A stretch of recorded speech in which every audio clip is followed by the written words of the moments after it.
আসসালামু আলাইকুম, good evening everyone. প্রথমে বলে রাখি, এই মাইক্রোফোন আর ক্যামেরাতে আমি খুব একটা কমফোর্টেবল নই। ভুল ত্রুটি মার্জনীয়, বলার মাধ্যমে যদি কিছু ভুল হয়ে থাকে নিজের ছেলে বা ছোট ভাই হিসেবে ক্ষমা করে দেবেন। আমার নাম আলমগীর হোসেন, আমার বাড়ি জানকীনগর গ্রামে, বেলডাঙ্গা থানা। আমি জানকীনগর প্রাথমিক বিদ্যালয়ে পড়াশোনা করেছি, সরকারি স্কুল। তারপর বেলডাঙ্গা সিআরজিএস হাই স্কুলে ভর্তি হই। 2009 সালে বেলডাঙ্গা সিআরজিএস হাই স্কুল থেকে মাধ্যমিক পাশ করি। 2011 সালে সেম স্কুল থেকে উচ্চ মাধ্যমিক। বলে রাখা ভালো, আমি আর্টসের স্টুডেন্ট ছিলাম। মাধ্যমিকে আমার বলতে কোনো লজ্জা নেই, 800-র মধ্যে আমি পেয়েছিলাম 480, অর্থাৎ 60% নাম্বার। খুবই অ্যাভারেজ নাম্বার, ভালো নাম্বার মোটেও নয়।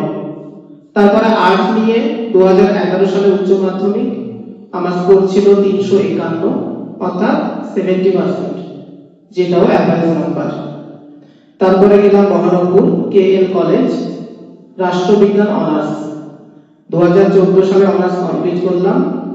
800-র মধ্যে 403, পার্সেন্টেজ 50.5, বিলো অ্যাভারেজ। তারপরে ডিসটেন্স থেকে মাস্টার ডিগ্রি, রেগুলারে নয়, ডিসটেন্স। কেএল কলেজে স্টাডি সেন্টার ছিল রবীন্দ্র ভারতী ইউনিভার্সিটির, সেখানে পেয়েছিলাম 51.5% মাস্টার ডিগ্রিতে। আমি স্কোরগুলো কেন বললাম, এর পিছনে কারণও আছে।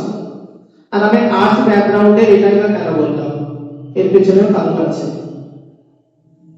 যে প্রচলিত আছে আমাদের সমাজে, বড় কিছু পেতে গেলে সায়েন্সটা নিতেই হবে, বড় কিছু পেতে গেলে মাধ্যমিক উচ্চ মাধ্যমিকে ভালো রেজাল্ট করতেই হবে।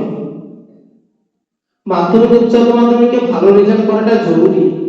আমার রেজাল্টটা যদি আরো ভালো হতো, হয়তো আমি আরো আগে পেয়ে যেতাম। কিন্তু যারা ছোটতে একটু পড়াশোনায় কাঁচা ছিল, তাদের ভবিষ্যৎ অন্ধকার, এটাও তো বলা যায় না। তার কারণ আমিও সেটা প্রমাণ করে দেখিয়েছি। 2016 সালে মাস্টার ডিগ্রির পর আমি স্বপ্ন দেখলাম ডাব্লিউবিসিএস এর। স্বপ্নটা কিন্তু অনেক বড় ছিল।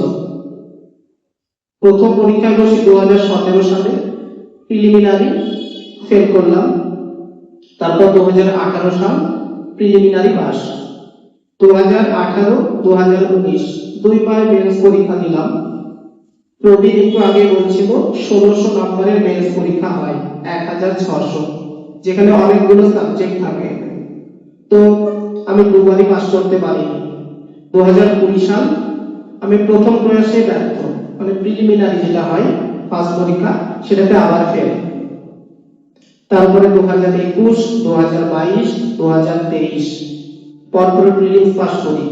2021 মেন্স ফেল আবার। 2022 মেন্স ক্লিয়ার করলাম। এই গ্রুপে ডাক পেলাম ইন্টারভিউ দিলাম, সিলেকশন হলো না। 2023 প্রিলিমস, মেন্স কোয়ালিফাই, ইন্টারভিউ দিলাম। মোট 7 বার ডাব্লিউবিসিএস আর 5 বার মেন্স দেওয়ার পরে আজকে আমি সফল হতে পেরেছি। যাই হোক, এগুলো মানে এমন নয় যে নিজের স্ট্রাগলটা সবাইকে শোনাতে চাইছি। স্ট্রাগলটা শোনানো নয়, যারা আগামী প্রজন্ম উঠে আসছে, যারা বড় স্বপ্ন দেখছে, তারা যাতে অনুপ্রাণিত হয়, তার জন্যই কথাগুলো বলা, অন্য কিছু নয়। যাই হোক, বেলডাঙ্গা নাগরিক কল্যাণ সমিতি, আপনারা আমাদের 3 জনকে যোগ্য মনে করেছেন এই প্ল্যাটফর্মে আসার জন্য। আমার অন্তরের অন্তঃস্থল থেকে আপনাদেরকে অনেক অনেক অভিনন্দন এবং ভালোবাসা রইল। এই সংস্থার সম্মাননীয় সভাপতি, সেক্রেটারি মহাশয়, অন্যান্য সদস্যবৃন্দ, আজকে উপস্থিত আরো যারা আশেপাশে থেকে এসেছেন, সবাইকে আমার তরফ থেকে অনেক অনেক শ্রদ্ধা এবং সালাম।